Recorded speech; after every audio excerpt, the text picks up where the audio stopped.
Ô Zé, vamos buscar falar um pouquinho da realidade do que está acontecendo, né? Tem uma manobra rolando no STF para buscar a reeleição do Rodrigo Maia e do Davi Alcolumbre, né? E isso com certeza afetaria diretamente a nossa Constituição. A pergunta que eu te faço, Zé Maria, o Barroso vai dizer que isso é uma agressão à democracia ou vai agir junto com seus colegas possibilitando que isso aconteça? Pois é, o Congresso e o Supremo estão ali andando muito juntos, né? Os líderes dos dois lados. Quando eu ouvi o ministro Barroso falar desta forma, inicialmente eu pensei que se tratava de uma desonestidade intelectual. É quando a pessoa sabe que a coisa é de um jeito e fala de outra. Mas, por outro lado, eu entendi que aqui nos bastidores foram criados fantasmas. E aí os ministros estão acreditando nos próprios fantasmas. A ideia de bastidor, a ideia ali do debate interno é o seguinte: olha, o Jair Bolsonaro tem uma tendência de ser ditador. Elogiou líderes da ditadura e tal. Nós temos que reagir ao menor sinal, à menor frase, ao menor sentido. E isso está acontecendo desde o início do governo dele. Quando ele diz qualquer assunto que possa aparecer, todo mundo vem no discurso ensaiado. Ministros do Supremo, líderes, presidentes de Câmara e Senado Federal.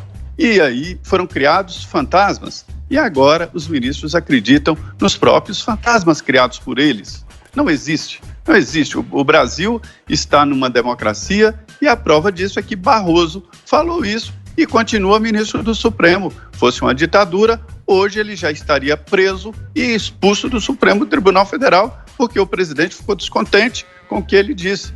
Não é verdade. O jornalista Hélio Schwartzman disse que gostaria de ver o presidente morto, em vez de mandar prender, de demiti-lo do jornal, entrou com processo, um inquérito, o ministro da Justiça, que foi barrado no STJ, quer dizer, as instituições funcionando normalmente. Esse caso das eleições dos presidentes da Câmara e Senado é uma tentativa política da estática. A inércia na política é um peso muito grande, né? Vamos ficar aqui quietinho que todo mundo se ajeita e fica da mesma forma. É esta inércia na política forte que tenta manter os dois. O constituinte original, o deputado e senador que fizeram a Constituição de 88, foi muito claro contra a reeleição dos presidentes da Câmara e Senado. A Constituição é muito clara nesse sentido, né? Agora, o estranho aí, Paulo, eu fui mal interpretado em uma vez que eu disse, eu não defendo a reeleição dos dois. Eu estou dizendo que Roberto Jefferson, quando, em nome do PTB, apresentou ao Supremo um pedido para inviabilizar a candidatura, antecipando aí do Davi Alcolumbre, jogou para o Supremo a bola. Agora, veja bem, o Supremo não precisa nem dizer não.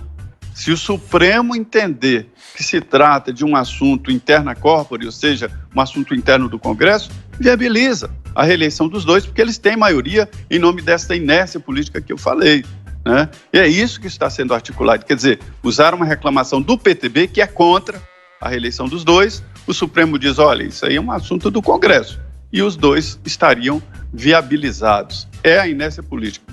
O governo, os setores importantes do governo, ali do presidente Jair Bolsonaro, quer a reeleição do Alcolumbre, não quer a reeleição do Rodrigo Maia. Eu desconfio de fundação. Fundação é lugar para guardar dinheiro, para esconder dinheiro e para sonegar imposto, né? Derramar ali imposto a não ser pago. Então, assim, quando se faz um discurso desse para fora, o ministro do Supremo, um americano, vê a alta corte dele lá, né? Se o ministro do Supremo americano fizer um discurso assim, é porque é verdade, porque é real e que merece atenção. E é esta a imagem que fica no Brasil. Hoje, a imagem é muito importante, a imagem de um país, porque ali fica todos os sentidos, inclusive os sentidos comerciais. Então, não é bom para o país fazer um discurso assim para fora de uma situação que não é a realidade. Nós não estamos vivendo uma ditadura. Muito bem, Zé Maria Trindade. Zé, muito obrigado mais uma vez pela sua participação aqui no Morning. Amanhã, sexta-feira, e você está com a gente, né? Com certeza. Isso aí. Até amanhã. Valeu, Zé. Abraço.